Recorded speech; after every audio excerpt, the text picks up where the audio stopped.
Bonjour à tous, gloire à Dieu, gloire au Père, au Fils et au Saint-Esprit, comme il était au commencement, maintenant et pour les siècles des siècles. Amen. Dieu Tout-Puissant, au nom de ton Fils, notre Seigneur Jésus-Christ, nous te prions et nous te demandons de nous pardonner. Pardonne-nous nos offenses comme nous aussi nous pardonnons à ceux qui nous ont offensés et délivre-nous du malin. Délivre-nous de tout mal, Père éternel, au nom de ton Fils, notre Seigneur Jésus-Christ. Seigneur Jésus-Christ, Maître, toi le Fils unique du Dieu vivant, du Créateur du ciel et de la terre, du Créateur de toutes choses, nous te prions et nous te demandons de nous pardonner. Pardonne-nous nos péchés comme nous aussi nous pardonnons à ceux qui nous ont offensés et délivre-nous du malin. Délivre-nous de tout mal, Seigneur Jésus-Christ.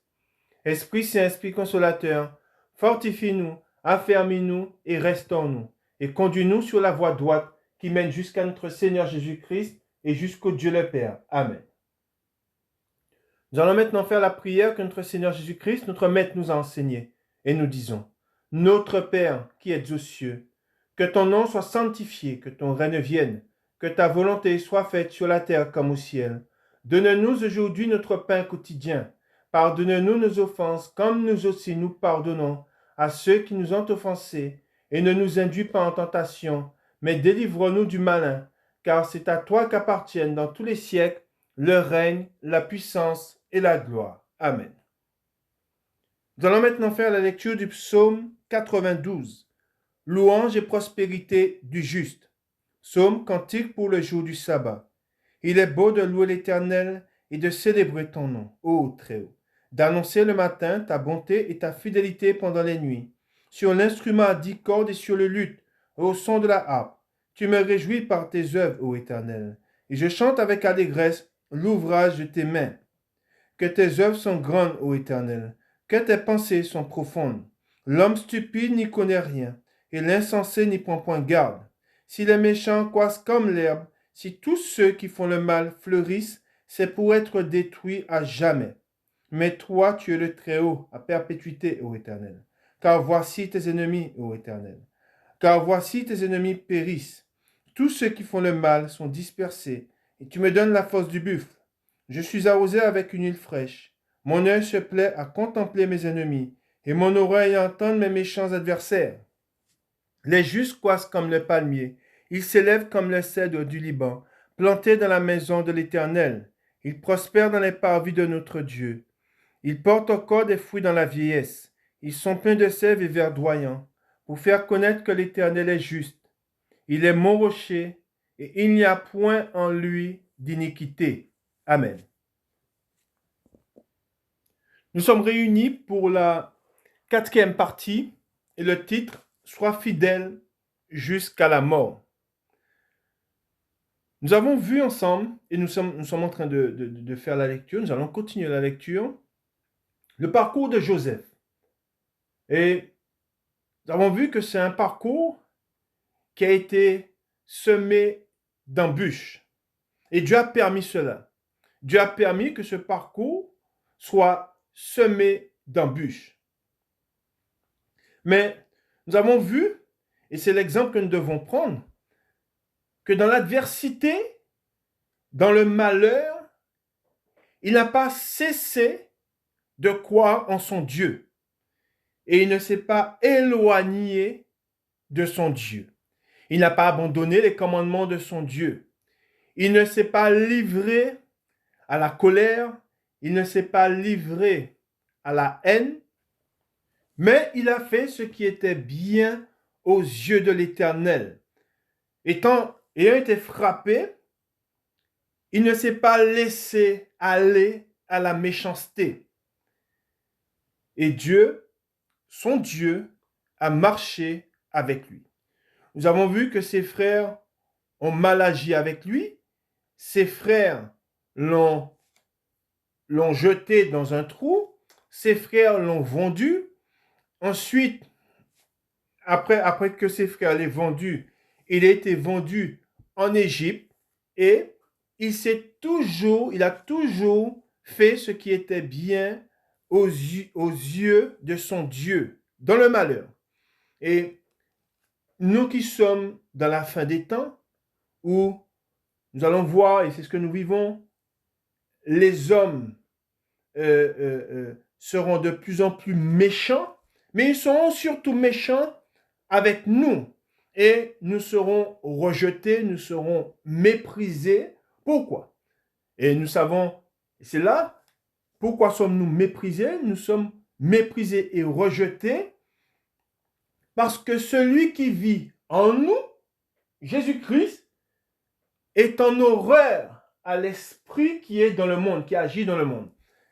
Et nous avons vu que Jésus, quand il est venu parmi nous, même ayant été rejeté, il n'a pas cessé de faire ce qui était bien.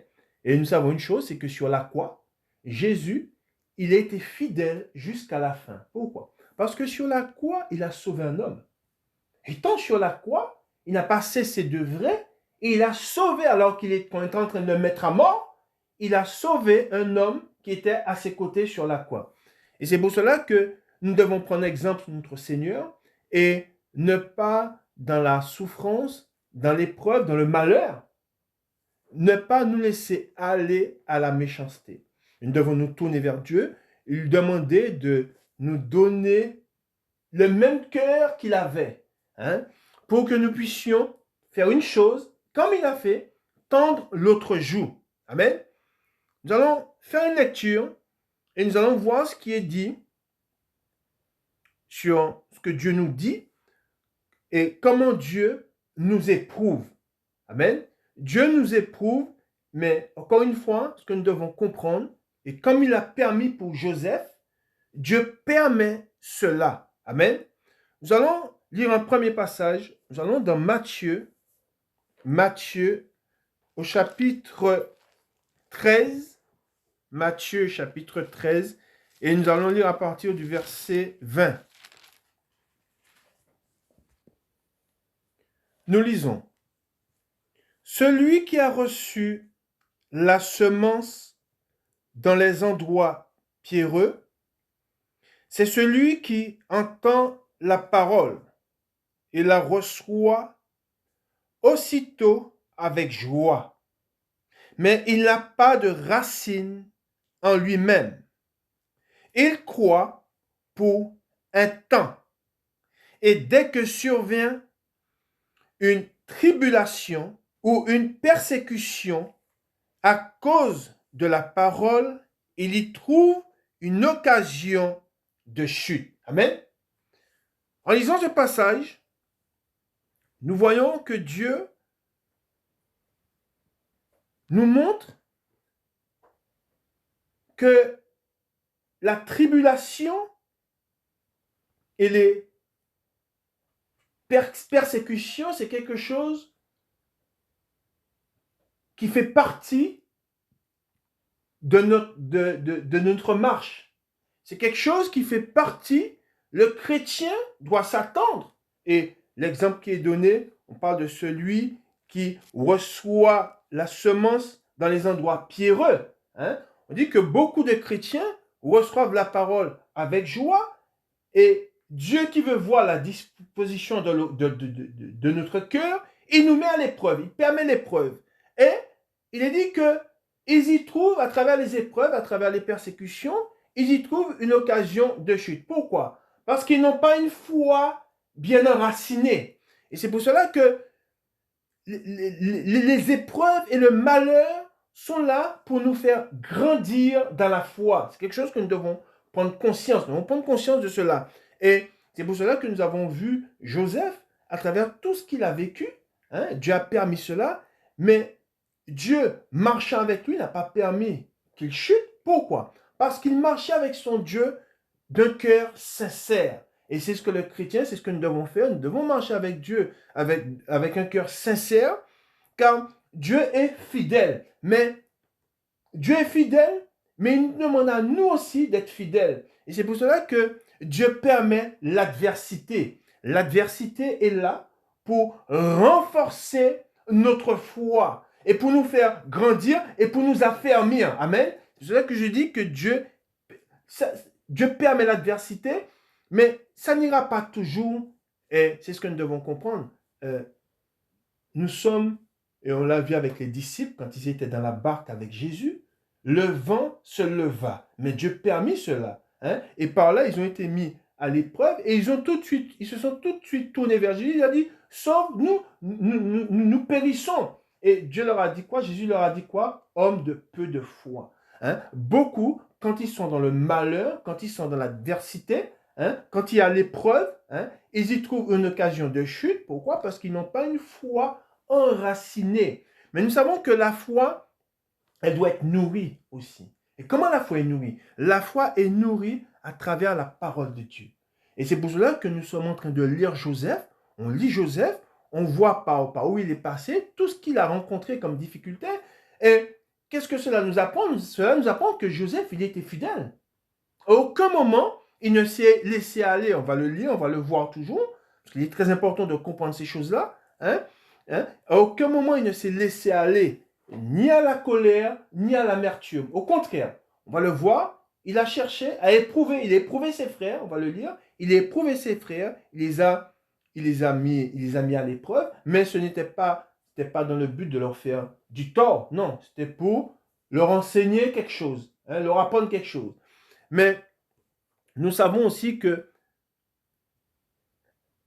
étant enfants de Dieu, c'est là que nous devons être conscients de cela, étant frères de Jésus-Christ, hein, Jésus-Christ dit, il va nous appeler, je vous appellerai mes frères, hein, nous sommes frères de Jésus, ses frères et ses sœurs. Hein, Jésus, il est passé par des tribulations.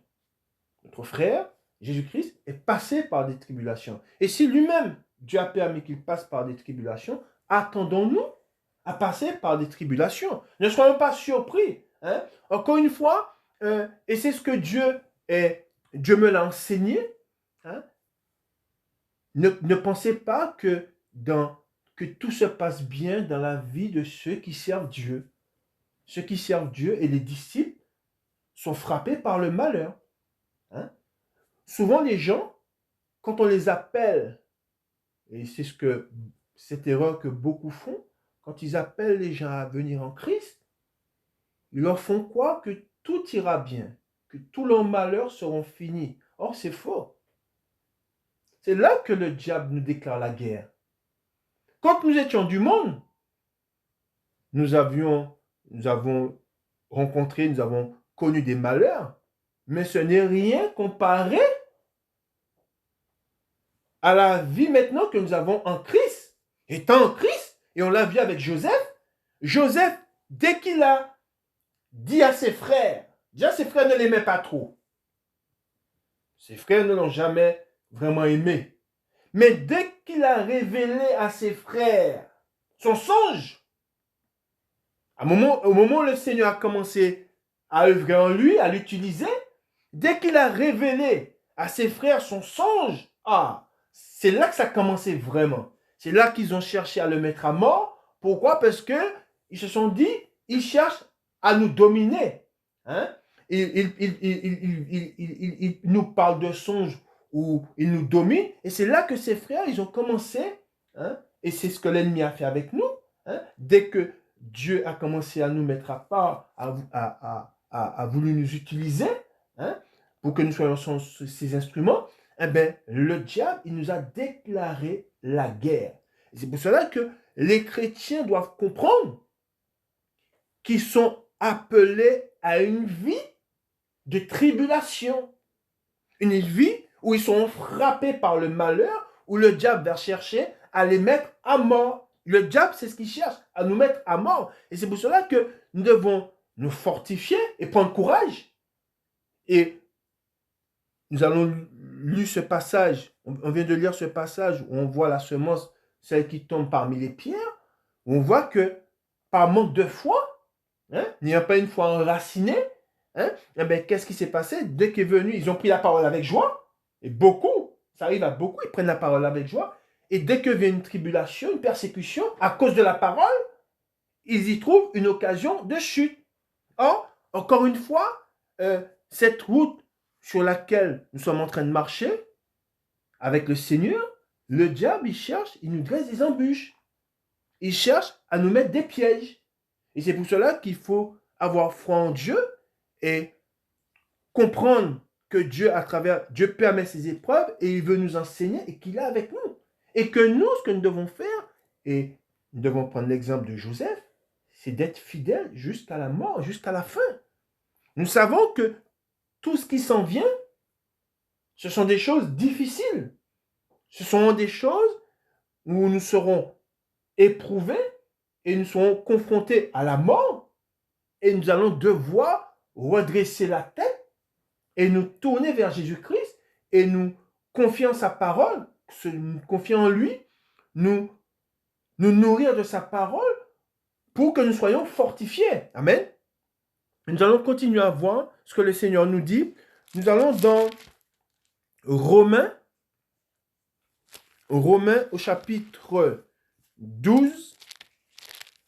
Romains chapitre 12. Et nous allons voir ce qu'il dit à partir du verset 17.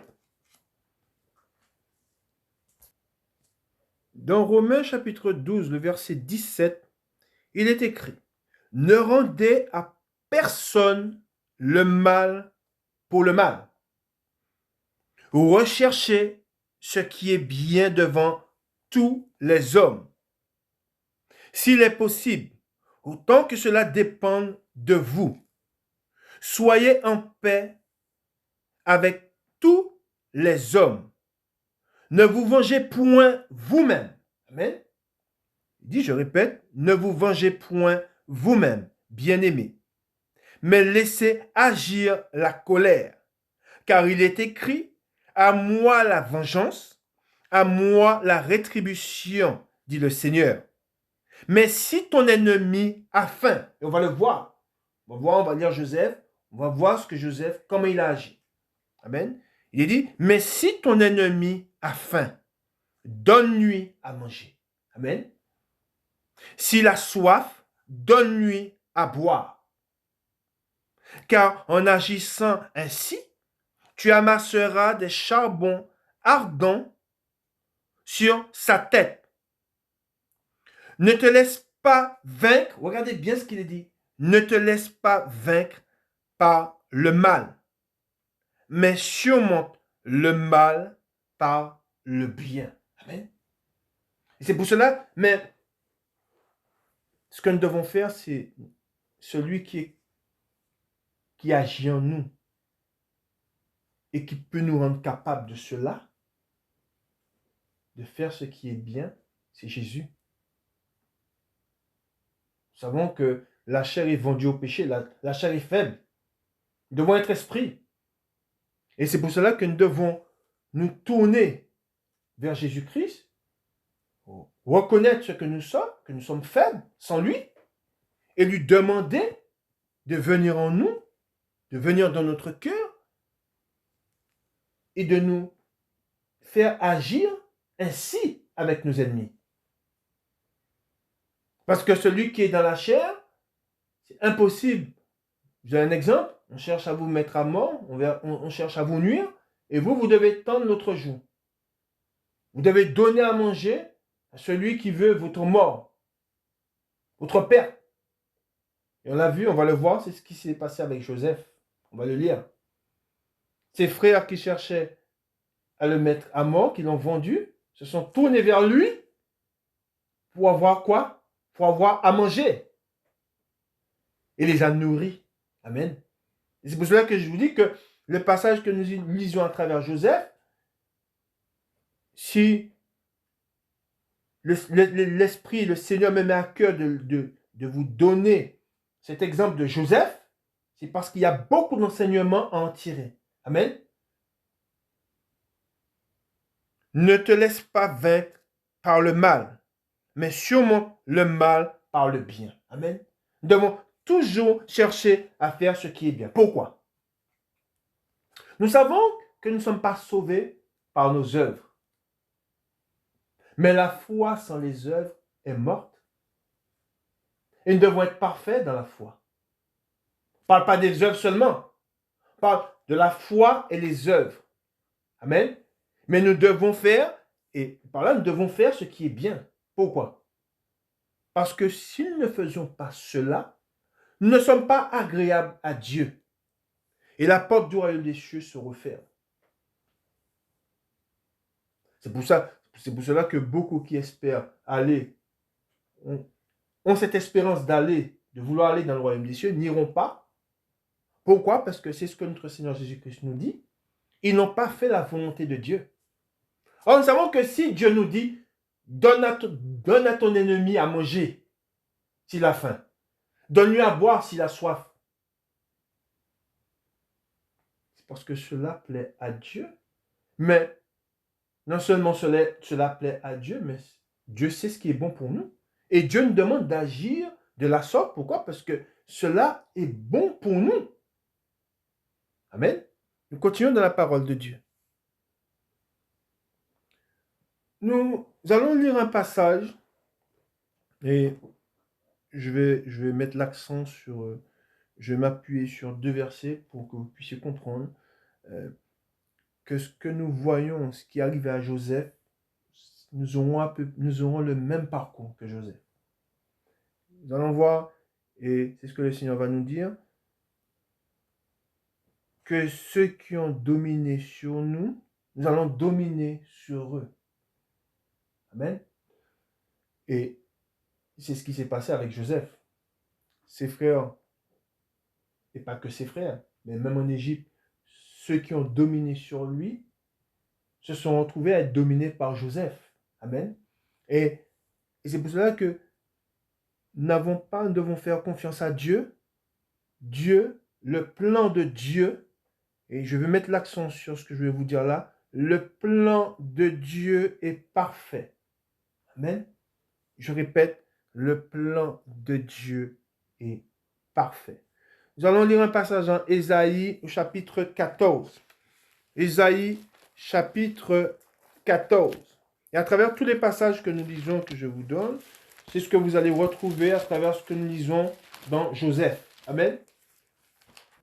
Car l'Éternel aura pitié de Jacob. Il choisira encore Israël et il les rétablira dans leur pays. Les étrangers se joindront à eux et ils s'uniront à la maison de Jacob.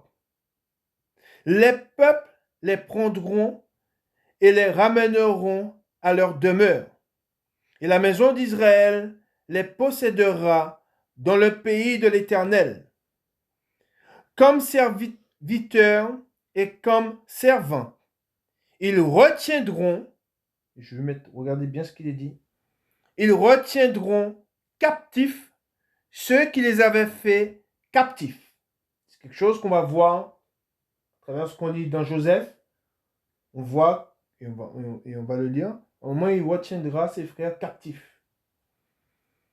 Et ils domineront sur leurs oppresseurs. Amen. Et quand l'Éternel t'aura donné du repos après tes fatigues et tes agitations, et après la dure servitude qui te fut imposée, alors tu prononceras ce chant sur le roi de Babylone. Et tu diras, et quoi, le tyran n'est plus. Et je fais une parenthèse, n'oublions pas que le combat il est spirituel. C'est un esprit qui est dans le monde, qui agit dans le monde. Et cet esprit, on parle de cet esprit comme étant, et on sait de qui on parle de Satan, qui est le prince de ce monde, mais il agit, ce prince de ce monde agit à travers ses enfants. Il utilise les hommes comme ses instruments pour s'en prendre à qui? Pour s'en prendre à nous qui sommes en Christ. Amen. Ensuite, il est dit, l'oppression a cessé. L'Éternel a brisé le bâton des méchants, la verge des dominateurs, celui qui dans sa fureur frappait les peuples par des coups sans relâche. Et là, on parle de qui? On parle de Satan. Celui qui dans sa colère subjuguait les nations est poursuivi sans ménagement. Toute la terre jouit du repos et de la paix. On éclate en chant d'allégresse. Les cyprès même, les cèdres du Liban, se réjouissent de ta chute. Depuis que tu es tombé, personne ne monte pour nous abattre. Et là, encore une fois, je vous dis, on parle du diable. Hein? On parle de Satan. Le séjour des morts s'émeut jusque dans ses profondeurs pour t'accueillir à ton arrivée. Il réveille devant toi les morts, tous les grands de la terre. Il fait lever de leur trône tous les rois des nations. Tous prennent la parole pour te dire, toi aussi, tu es sans force comme nous. Tu es devenu semblable à nous. Ta magnificence est descendue dans le séjour des morts avec le son de tes luttes. Sous toi est une couche de verre et les vers sont ta couverture. Te voilà tombé du ciel, astre brillant, fils de l'aurore. Tu es abattu à terre. Toi, le vainqueur des nations, tu disais en ton cœur, je monterai au ciel, j'élèverai mon trône au-dessus des étoiles de Dieu. Je m'assiérai sur la montagne de l'assemblée, à l'extrémité du septentrion. Je monterai sur le sommet des nues. Je serai semblable au Très-Haut, mais tu as été précipité dans le séjour des morts, dans les profondeurs de la fosse. Ceux qui te voient fixent sur toi leur regard. Ils te considèrent attentivement. Est-ce là cet homme qui faisait trembler la terre, qui ébranlait les royaumes, qui réduisait le monde en désert, qui ravageait les villes et ne relâchait point ses prisonniers? Tous les rois des nations, oui, tous reposent avec honneur, chacun dans son tombeau. Mais toi, tu as été jeté loin de ton sépulcre, comme un rameau qu'on dédaigne, comme une dépouille de gens tués à coups d'épée et précipités sur les pierres d'une fosse, comme un cadavre foulé aux pieds. Tu n'es pas réuni à eux dans le sépulcre, car tu as détruit ton pays, tu as fait périr ton peuple. On ne parlera plus jamais de la race des méchants. Préparez le massacre des fils à cause de l'iniquité de leur père. Amen. Et là, on parle du méchant. Amen. Tous ceux qui sont méchants, amen, ont pour père le diable. Tous ceux, et quand on parle, je fais une parenthèse, quand on parle du méchant, on parle de ceux qui ne connaissent pas Dieu. On parle du méchant, de ceux qui combattent, ceux qui sont esprits, ceux qui sont enfants de Dieu. Là sont les méchants, car ils ne conçoivent pas les choses de Dieu. Amen. Et on voit que Joseph, quand Dieu a commencé à l'utiliser, ses frères qui étaient méchants se sont saisis de lui, ont voulu le faire mourir. C'est pour cela que quand nous sommes persécutés, quand nous sommes harcelés, quand nous sommes méprisés, ces attaques viennent des fils du diable, des méchants, de ceux qui se sont révoltés contre Dieu. Amen. Ensuite, il est dit qu'il ne se relève pas pour conquérir la terre et remplir le monde d'ennemis. Je me lèverai contre eux, dit l'Éternel des armées. Je supprimerai le nom et la trace de Babylone, ses descendants et sa postérité, dit l'Éternel. J'en ferai le gîte du hérisson et un marécage, et je la balayerai avec le balai de la destruction, dit l'Éternel des armées. Amen. Voilà, on a vu, alors c'est ce que nous avons vu au verset 4 où il dit « Alors, tu prononceras ce chant sur le roi de Babylone et tu diras. » C'est ce chant que nous venons de lire et c'est un chant qui sera dit pour le méchant, sur le roi de Babylone, mais pour ses enfants aussi. Amen. Et c'est pour cela que nous devons persévérer dans ce qui est bien. Et nous allons lire ce passage où Dieu dit « À moi la vengeance, à moi la rétribution. » Amen. Dieu châtiera tous les méchants. Je le répète, le méchant, c'est celui qui ne connaît pas Dieu. C'est celui qui nous combat. Celui qui nous combat quand nous prononçons le nom de Jésus, de Dieu, c'est le méchant. Amen. Et nous allons lire maintenant, nous allons continuer à lire dans la parole de Dieu.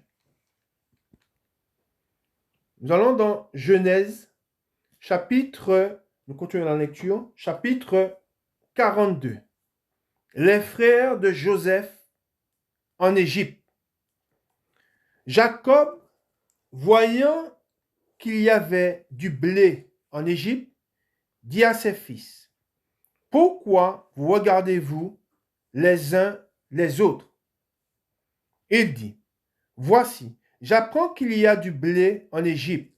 Descendez-y pour nous en acheter là, afin que nous vivions et que nous ne mourions pas. » 10 frères de Joseph descendirent en Égypte pour acheter du blé. Jacob n'envoya point avec eux Benjamin, frère de Joseph, dans la crainte qu'il ne lui arrive quelque malheur. Les fils d'Israël vinrent pour acheter du blé au milieu de ceux qui venaient aussi, car la famine était dans le pays de Canaan. Joseph commandait dans le pays. C'est lui qui vendait du blé à tout le peuple du pays. Les frères de Joseph vinrent et se prosternèrent devant lui, la face contre terre. Joseph vit ses frères et les reconnut, mais il feignit d'être un étranger pour eux. Il leur parla durement et leur dit, « D'où venez-vous » Ils répondirent, « Du pays de Canaan, pour acheter des vivres. » Joseph reconnut ses frères, mais eux ne le reconnurent pas.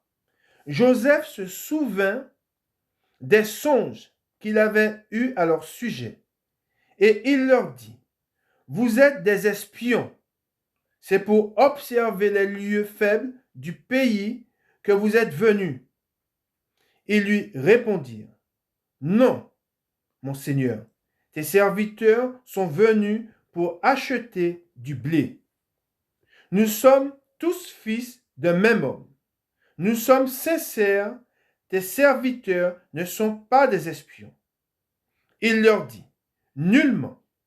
C'est pour observer les lieux faibles du pays que vous êtes venus. » Ils répondirent, « Nous, tes serviteurs, sommes 12 frères, fils d'un même homme, au pays de Canaan.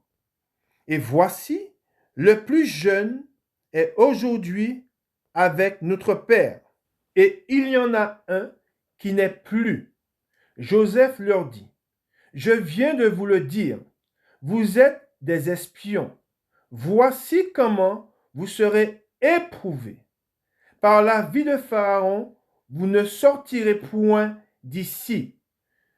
Que votre jeune frère ne soit venu.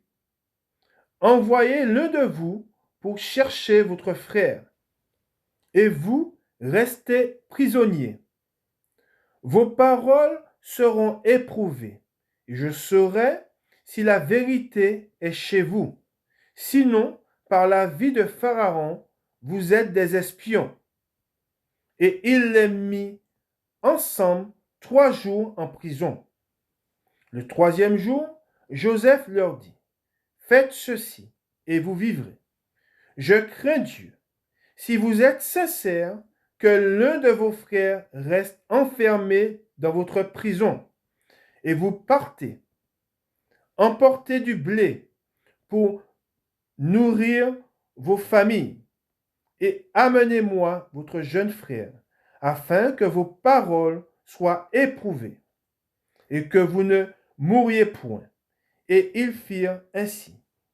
Ils se dirent alors l'un à l'autre, oui, nous avons été coupables envers notre frère, car nous avons vu l'angoisse de son âme quand il nous demandait grâce, et nous ne l'avons point écouté.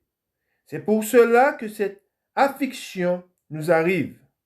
Ruben, prenant la parole, leur dit, ne vous disais-je pas, ne commettez point un crime envers cet enfant?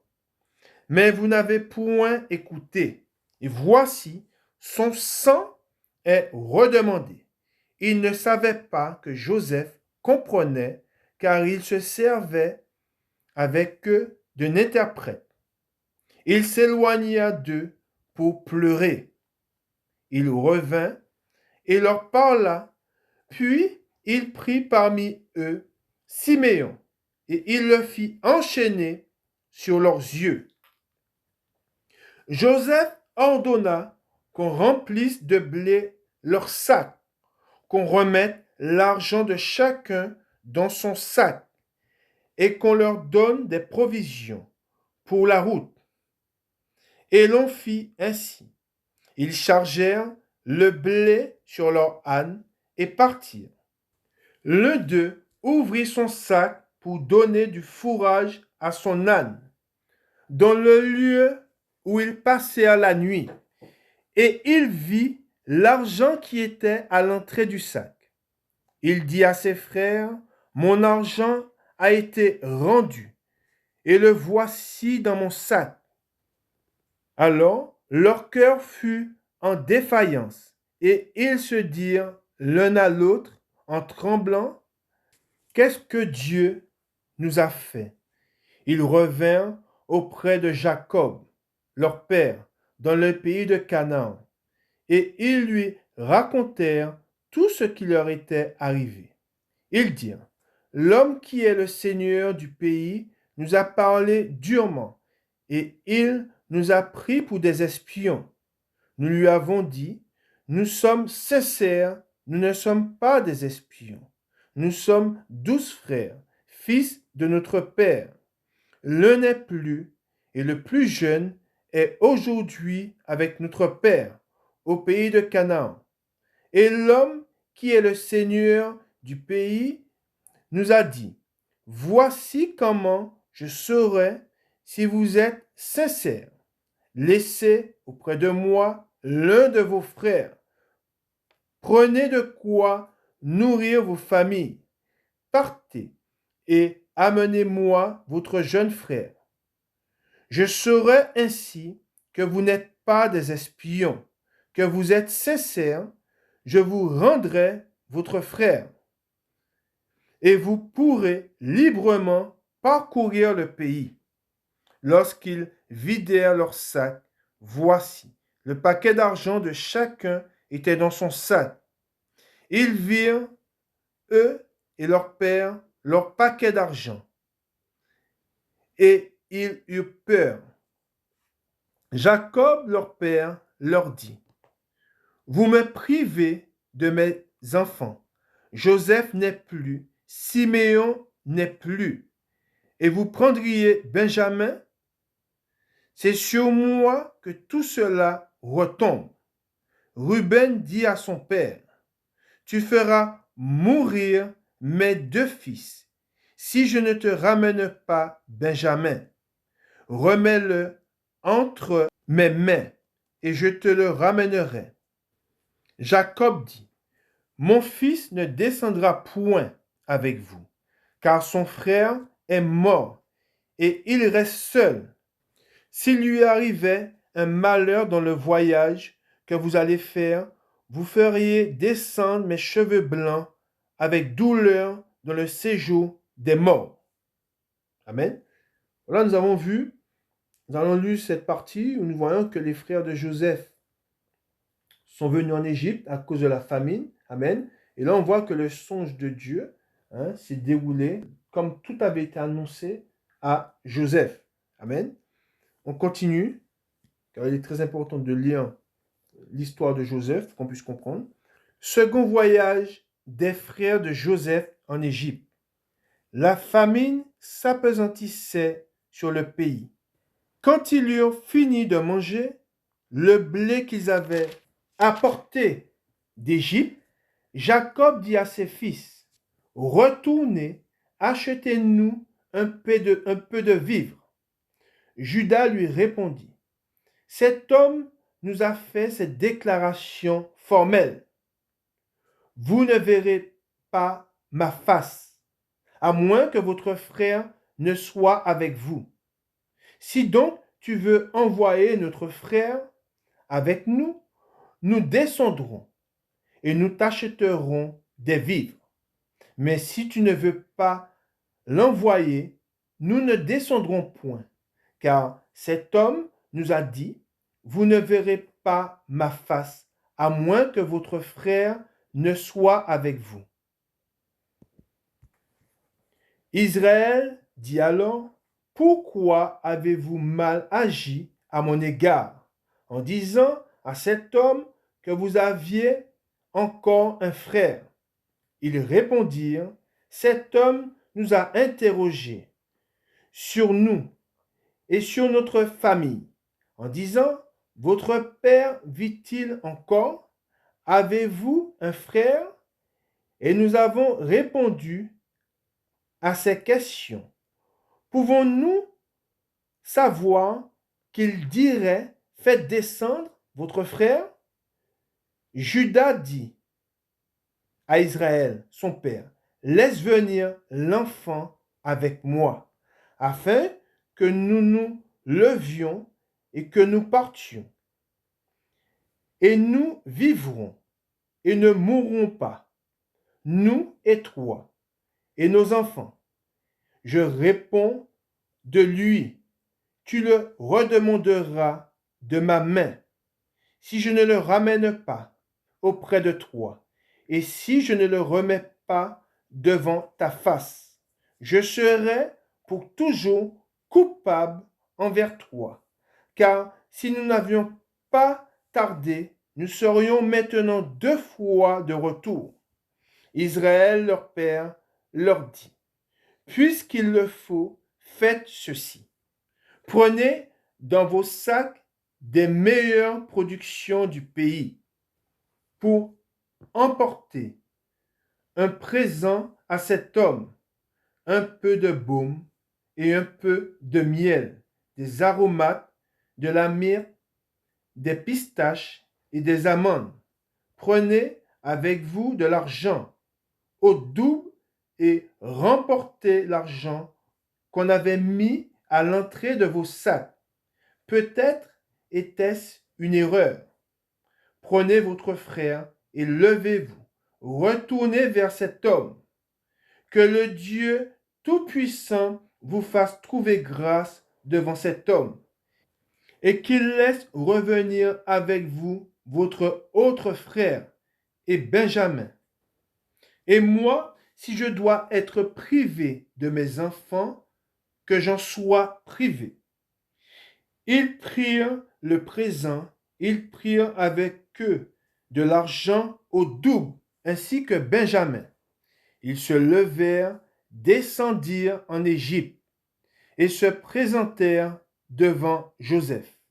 Dès que Joseph vit avec eux Benjamin, il dit à son intendant, fais entrer ces gens dans la maison, tue et apprête, car ces gens mangeront avec moi à midi. Cet homme fit ce que Joseph avait ordonné, et il conduisit ces gens dans la maison de Joseph. Ils eurent peur lorsqu'ils furent conduits à la maison de Joseph, et ils dirent, c'est à cause de l'argent remis l'autre fois dans nos sacs qu'on nous emmène. C'est pour se jeter sur nous, se précipiter sur nous. C'est pour nous prendre comme esclaves et s'emparer de nos ânes. Ils s'approchèrent de l'intendant de la maison de Joseph et lui adressèrent la parole à l'entrée de la maison. Ils dirent, pardon, mon Seigneur, nous sommes déjà descendus une fois pour acheter des vivres. Puis, quand nous arrivâmes au lieu où nous devions passer la nuit, nous avons ouvert nos sacs et voici, l'argent de chacun était à l'entrée de son sac. Notre argent, selon son poids, nous le rapportons avec nous.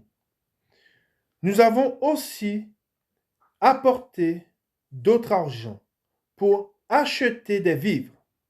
Nous ne savons pas qui avait mis notre argent dans nos sacs. L'intendant répondit, que la paix soit avec vous. Ne craignez rien. C'est votre Dieu, le Dieu de votre Père, qui vous a donné un trésor dans vos sacs. Votre argent m'est parvenu. Et il leur amena Siméon. Cet homme les fit entrer dans la maison de Joseph. Il leur donna de l'eau et ils se lavèrent les pieds. Il donna aussi du fourrage à leur âne. Ils préparèrent leurs présents en attendant que Joseph vienne à midi, car on les avait informés qu'il mangerait chez lui. Quand Joseph fut arrivé à la maison, ils lui offrirent le présent qu'ils avaient apporté, et ils se prosternèrent à terre devant lui. Il leur demanda comment ils se portaient, et il dit, votre vieux père, dont vous avez parlé, est-il en bonne santé? Vit-il encore? Ils répondirent, ton serviteur, notre père, est en bonne santé. Il vit encore. Et ils s'inclinèrent et se prosternèrent. Joseph leva les yeux et jetant un regard sur Benjamin, son frère, fils de sa mère, il dit, est-ce là votre jeune frère dont vous m'avez parlé? Et il ajouta, Dieu te fasse miséricorde, mon fils. Ses entrailles étaient émues pour son frère et il avait besoin de pleurer. Il entra précipitamment dans une chambre et il y pleura. Après s'être lavé le visage, il en sortit et faisant des efforts pour se contenir, il dit, servez à manger. On servit Joseph à part et ses frères à part. Les Égyptiens qui mangeaient avec lui furent aussi servis à part, car les Égyptiens ne pouvaient pas manger avec les Hébreux, parce que c'est à leurs yeux une abomination. Les frères de Joseph s'assirent en sa présence, le premier-né selon son droit d'aînesse et le plus jeune selon son âge, et ils se regardaient les uns les autres avec étonnement. Joseph leur fit porter des mets qui étaient devant lui, et Benjamin en eut 5 fois plus que les autres. Ils burent et s'égayèrent avec lui. Amen. Nous avons vu, et dans ce passage, il y a plein d'enseignements à en tirer. Comme nous avons vu, les frères de Joseph ont été, alors que ses frères l'avaient retenu lui-même captif, on voit que lui les a retenus captifs. Il a dominé sur ceux qui avaient dominé sur lui. Amen. Et il a fait une chose que nous avons vue. Il les a nourris. Alors que ses frères l'ont vendu, ont mal agi avec lui. Lui s'est retrouvé en face de ses frères dans sa maison, et il les a nourris. Amen. Et c'est pour cela qu'à travers l'histoire de Joseph, nous voyons comment nous devons faire et Et Dieu nous montre, à travers l'histoire de Joseph, comment se déroulera notre marche. Hein? On voit le début, ce qui s'est passé, et on voit aussi la fin. Hein? Qu'est-ce qui s'est passé? Alors qu'il a été vendu, qu'il a été méprisé, hein? On a mal agi avec lui, on a voulu le mettre à mort, on voit qu'il a dominé sur ceux qui avaient dominé sur lui. C'est pour cela que nous devons toujours garder foi en Dieu et ne pas nous venger nous-mêmes, et nous devons agir comme le Seigneur a agi. Nous savons comment Jésus-Christ a agi, et c'est ce qu'il nous demande de faire. Il nous demande de faire du bien, hein, à ceux qui nous maltraitent, de faire du bien à ceux qui veulent nous mettre à mort. Et pourquoi devons-nous agir ainsi? Pour une seule chose, nous devons toujours rechercher ce qui est bien. Et comme je vous ai dit, c'est qu'en faisant ce qui est bien que nous avons accès à Dieu. Nous savons que, étant nés de nouveau et étant esprit, nous sommes là pour œuvrer pour le Seigneur. Nous ne devons plus agir selon la chair. Et comme je vous ai dit tout à l'heure là, faire la volonté de Dieu, c'est faire ce qui est agréable à Dieu. Et si Dieu nous demande de le faire, c'est parce que cela est bon pour nous. Et quand je dis que cela est bon pour nous, vous savez, quand nous sommes frappés, quand nous sommes meurtris, et quand nous sommes rejetés, et ayant été rejetés, je l'ai vécu, c'est quelque chose que j'ai vécu, j'ai été rejeté, hein, et ceux qui m'ont rejeté, hein, et c'est ce que le Seigneur nous enseigne, nous savons qu'ils sont conduits par un esprit qui n'est pas l'esprit de Dieu, qui est l'esprit du diable. Et c'est pour cela qu'en agissant bien avec eux, nous permettons le rachat. Quand je dis que nous permettons le rachat, nous permettons qu'ils rencontrent le Seigneur. Et c'est ce qui s'est passé avec les frères de Joseph. Ils ont mal agi avec Joseph parce qu'ils étaient sous l'influence du diable. Ils étaient sous l'influence de l'ennemi. Dieu a permis cela. Mais en retour, Joseph a bien agi avec eux. Pourquoi? Parce qu'ils étaient frappés par le malheur et ils se sont tournés vers Joseph. Et est-ce que Joseph leur a rendu le mal pour le mal? Non. Joseph, il a rendu le bien pour le mal. Et c'est ce que nous devons faire. Pourquoi? Parce qu'en agissant ainsi, comme je vous ai dit, nous permettons à ceux qui ont mal agi avec nous, nous les permettons de rencontrer le Seigneur. Et c'est pour cela que beaucoup se posent cette question, où est Dieu? Dieu, il vit en nous. Et c'est pour cela qu'en portant du fruit, en faisant ce qui est bien, nous montrons aux hommes que Dieu est vivant et que nous l'avons rencontré, que Dieu, ce que nous faisons, ce n'est pas par nous que nous le faisons, ce n'est pas par nous-mêmes que nous le faisons, mais c'est Jésus-Christ qui vit en nous. C'est lui qui les visite. Amen. Et c'est pour cela que, comme je vous ai dit, je veux mettre l'accent dessus parce que les temps que nous vivons sont des temps difficiles, mais ce sont des temps où l'occasion nous est donnée, et c'est ce que nous devons faire, l'occasion nous est donnée de montrer au monde, aux ténèbres, qu'il y a la lumière. Amen. Et si nous ne sommes pas lumière, qu'est-ce que nous allons les renvoyer? Nous leur renvoyons les ténèbres, nous les renvoyons ce qu'ils sont eux-mêmes. Et c'est pour cela que dans ces temps de difficulté, dans ces temps de détresse, nous serons rejetés, nous serons méprisés comme Joseph. On va nous faire du mal, mais nous devons leur montrer que Dieu est vivant, que Jésus-Christ est vivant. Et voyons comment Jésus a agi, hein, alors qu'on cherchait à le mettre à mort. Lui, qu'est-ce qu'il faisait? Il chassait des démons, il a nourri le peuple. Et comme je l'ai déjà dit, à travers ce qu'il a nourri, écoutez bien, à travers ce qu'il a nourri dans le désert, quand il a multiplié le pain, il savait que certains d'entre ces personnes-là seraient au milieu de la foule à demander sa mort. Et cela ne l'a pas empêché d'agir. Amen. Je répète, quand Jésus-Christ a multiplié le pain dans le désert, il les a nourris de pain et de poisson. Il connaissait le cœur de tous ceux qui étaient là. Et il savait que parmi ceux qui étaient là, il y en aurait qui seraient devant la foule, devant Pilate, à demander sa mort. Et cela ne l'a pas empêché de les nourrir, de faire ce qui était bien. N'oublions pas que Jésus, il connaissait le cœur de chacun.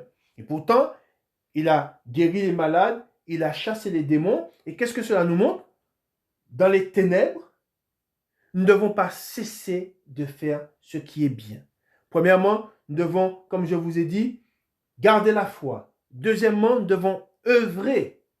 Et nous devons œuvrer, et quand je dis que nous devons œuvrer, dans l'affliction. Parce que nous sommes frappés par le malheur. Hein? Ce n'est pas parce qu'il y a l'affliction, ce n'est pas parce qu'il y a des difficultés qu'on doit tout abandonner. Amen. Et nous avons vu que Joseph, il ne s'est pas laissé aller à la méchanceté, à la colère. Quand il était en prison, il agissait bien. Quand il était chez son maître, il a bien agi. Il a agi bien en tout temps. Et n'oublions pas que Dieu a un regard sur nous. Amen. Et Dieu nous voit. Beaucoup disent aimer le Seigneur. Beaucoup disent vouloir œuvrer pour lui. Mais je vais vous donner un exemple. Parmi tous ceux qui disent ça, aimer Dieu, vouloir le servir, quand Dieu leur donne l'occasion de montrer ce qu'ils ont dans le cœur, ils se détournent de Dieu. Comment? Ce n'est pas un hasard que Dieu m'ait mis dans le cœur à lire Joseph. Pourquoi? Parce que beaucoup disent aimer le Seigneur. Mais je vais être sincère avec vous. Moi, je dis la vérité. Beaucoup de chrétiens qui disent vouloir marcher avec Dieu, disent vouloir le servir, ne passent pas 1 heure en prière.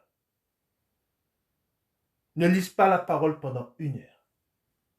Et beaucoup préfèrent perdre leur temps devant des futilités, la télé, à parler sur le dos des gens, à être au téléphone. Beaucoup peuvent rester au téléphone 1 heure. Beaucoup peuvent rester au téléphone à regarder YouTube pendant 1 heure. Mais ils ne passent pas 1 heure en présence de Dieu. Et ils n'œuvrent jamais pour le Seigneur. Ils ne persévèrent jamais dans la difficulté. Oui, nous rencontrons des difficultés. Et nous avons vu le passage de la semence qui tombe au milieu des pierres. Alors oui, il reçoit la parole de Dieu avec joie. Mais dès que survient une tribulation, dès que survient une affliction, ils y trouvent une occasion de chute. Et c'est pour cela que je sais, et c'est ce que le Seigneur me met dans le cœur, la porte sera fermée pour beaucoup. Je le dis. La porte sera fermée pour beaucoup. Dieu nous éprouve. Ce n'est pas pour rien que nous sommes en train de faire la lecture de Joseph. Beaucoup sont peut-être las. Mais Dieu vous éprouve. Et nous savons que tous ceux qui vont tomber, Jésus-Christ nous dit, et je reviens sur ce que je vous dis, Jésus-Christ nous dit qu'il ne perdra pas un seul. Écoutez bien. Jésus-Christ dit qu'il ne perdra pas un seul de ceux que le Père lui a donnés. S'il y en a qui tombent, c'est parce qu'ils étaient appelés à tomber. Pourquoi? Parce qu'ils n'ont pas été trouvés véritablement en Dieu. Aimant Dieu. Vouloir le suivre malgré la difficulté. Parce qu'encore une fois, l'épreuve, la tribulation fait partie de nous. C'est notre ADN. Et Jésus-Christ, quand il dit qu'il ne perdra pas un seul, non, il ne perdra pas un seul. Tous ceux qui vont tomber, c'est parce qu'ils ne se sont pas nourris de la parole de Dieu. Les temps que nous vivons sont des temps difficiles. Et comme je vous ai donné cet exemple,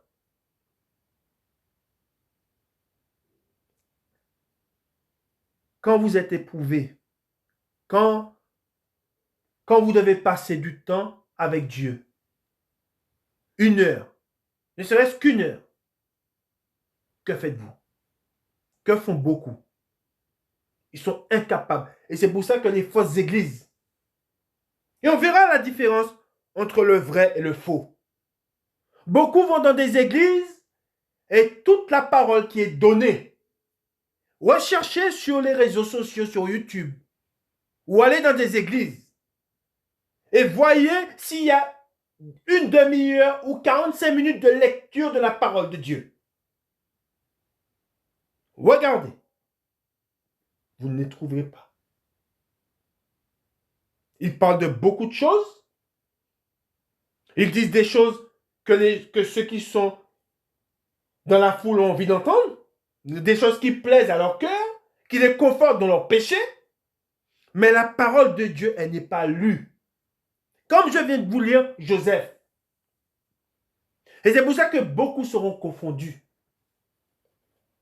Beaucoup seront pris par le diable. Parce que Dieu va les livrer. Parce qu'ils sont trouvés menteurs.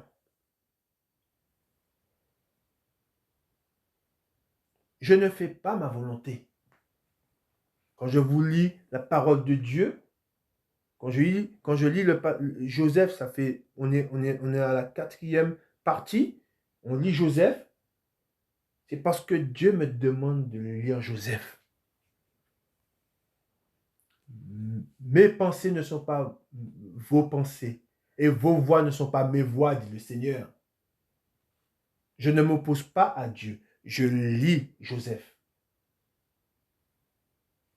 Beaucoup seront laissés. Pourquoi? Qu'est-ce que le Seigneur me dit? Beaucoup sont trouvés tièdes. Écoutez bien, beaucoup sont trouvés tièdes. Beaucoup sont trouvés froids. Beaucoup se plaisent à aller dans le monde, à faire des choses du monde. Je vous ai lu ce passage. Travaillez non pour ce qui périt, mais pour ce qui ne périt pas. Beaucoup travaillent pour ce qui périt, mais ils ne travaillent pas pour ce qui ne périt pas. C'est pour cela que je dis comme quoi que dans ces temps de détresse, beaucoup appellent le jour du Seigneur. Beaucoup demandent à ce que le Seigneur revienne. Mais dans tout ce que nous lisons sur Joseph, à aucun moment il ne s'est plaint. Ces tribulations ont duré pendant des années. Ça n'a pas duré 2 ans, ça n'a pas duré 3 ans, ça a duré des années. Et beaucoup n'ont même pas encore commencé à œuvrer pour Dieu. Ils demandent à ce que Dieu revienne. Or, ils ne sont pas prêts. Et c'est pour cela que je dis comme quoi que aujourd'hui, beaucoup sont trompés. Beaucoup sont sur le mauvais chemin. Pourquoi? Parce qu'ils ne vont pas à la parole de Dieu. Et n'oublions pas une chose. C'est que chaque jour, Dieu nous met à l'épreuve. Chaque jour, Dieu nous met à l'épreuve. Dieu crée la difficulté. Comprenez ou pas? Dieu crée la difficulté. Pour voir, il nous donne, nous avons un sac, et n'oublions pas, qu'est-ce que Jésus-Christ nous dit? Que celui qui veut me suivre se charge de sa croix et me suive. Elle pèse la croix. Elle pèse. On veut voir, Dieu veut voir qui a de la persévérance. Dieu veut voir si nous allons renoncer facilement. Pourquoi? À ce que je viens de vous dire, vous raccrochez cette parole de l'Écriture. Ce sont les violents qui s'emparent du royaume des cieux. Oui, bah, ce sont les violents ceux qui en veulent, qui s'empareront du royaume des cieux. Mais les faibles, les lâches, les infidèles, les menteurs, ceux qui sont tièdes, resteront dehors. La porte sera fermée. Dieu dit, Jésus-Christ, c'est ce qu'il a dit au diable dans le désert.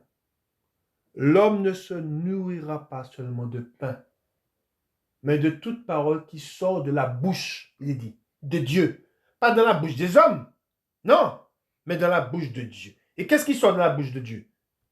Les Saintes Écritures. C'est pour cela que je dis que beaucoup ont du zèle pour le monde. Beaucoup ont plein d'envie pour le monde. Mais pour Dieu, ils sont tièdes. Ils ne peuvent même pas rester à genoux pendant 1 heure. À lire leur Sainte Bible. Ils prennent un petit bout par là, un petit bout par là. Et c'est pour cela que quand vient la tribulation, quand vient l'affliction, quand vient l'épreuve, ils tombent comment? Ils tombent en défaillance. Parce qu'ils n'ont pas mangé. Rien n'est facile pour le chrétien, le véritable. C'est pas facile. Mais nous savons que le Seigneur, il est avec nous. Et il nous a parlé des difficultés. Il nous a parlé des épreuves. Et c'est pour cela, encore une fois, que nous avons lu Joseph et nous avons vu les difficultés qu'il a eues. Et nous avons vu par où il est passé. Il a été mis en prison. Mais il a marché selon son Dieu. Ce que son père, à travers ce que son père lui avait enseigné, parce que son père était un homme de Dieu, Jacob était un homme de Dieu. Il a gardé l'enseignement de son père. Son père lui a fait connaître le véritable. Et il ne s'en est point éloigné. Je vous dis, les choses seront compliquées. Et on se rappelle de ce que Jésus-Christ nous dit, tout ceci ne sera que le commencement des douleurs. On n'y est même pas encore. On n'y est même pas encore. Et beaucoup disent non, l'Église ne va pas passer par les tribulations. C'est un mensonge. Parce que la parole de Dieu nous dit, et on ne parle pas ici là de beaucoup disent comme quoi que on interprète. Il n'y a pas d'interprétation. La parole de Dieu ne s'interprète pas. C'est par beaucoup de tribulations que nous avons accès au royaume des cieux. C'est simple. On comprend quand on nous dit ça. La femme, encore une fois, quand elle accouche, elle éprouve des douleurs. Amen. C'est pour cela que je dis comme quoi que préparez-vous comme l'athlète. Paul nous parle de l'athlète qui se prépare. On doit se préparer comme l'athlète. On doit se préparer à ce que ce soit difficile et éprouvant. Et nous devons être fidèles. Et quand je dis que nous devons être fidèles, ça veut dire comme quoi que nous devons œuvrer. Être fidèles dans ce que nous avons appris. Être fidèles vis-à-vis de Dieu. Ne pas cesser de faire ce qui est bien. Amen. C'est ce que le Seigneur me met à cœur de vous dire. Et je vous dis, pour ceux qui servent Dieu, ils seront jugés plus sévèrement et ce n'est pas facile pour eux. Je suis un serviteur de Dieu, je sers Dieu. Chaque jour, je dois me lever pour gagner mon pain par la grâce de Dieu. Je dois travailler. Et à côté de ça, j'ai mon ministère. À côté de ça, j'ai une famille à mener. Je suis chef de famille. Il y a des difficultés. Et c'est pour cela qu'on demande à celui qui sert Dieu de bien conduire sa maison avant de pouvoir conduire l'église. Pourquoi? Parce que dans la maison, on a des difficultés. Mais Dieu nous prépare à cela. Rien n'est facile. Et on ne doit pas baisser les bras. Pourquoi? Parce que si on baisse les bras, il y a un qui rôde. Il ne se lasse point, celui-là. Il cherche la faille. Et quand il saisit, il broie, il déchiquette. Et c'est pour cela que vous devez passer du temps. Ce n'est pas un hasard que nous avons lu Joseph, et ce n'est pas fini. Vous devez passer du temps avec Dieu. Ne courez pas, hein, rachetez le temps. Chaque jour qui vous est donné, mettez-le à profit. Chaque heure qui vous est donnée, mettez-le à profit. Et vous verrez, ce sont des choses qui resteront. Vous allez porter du fruit digne de la repentance. Amen. Que le Seigneur vous bénisse et qu'il vous garde. Bon dimanche à vous. Amen.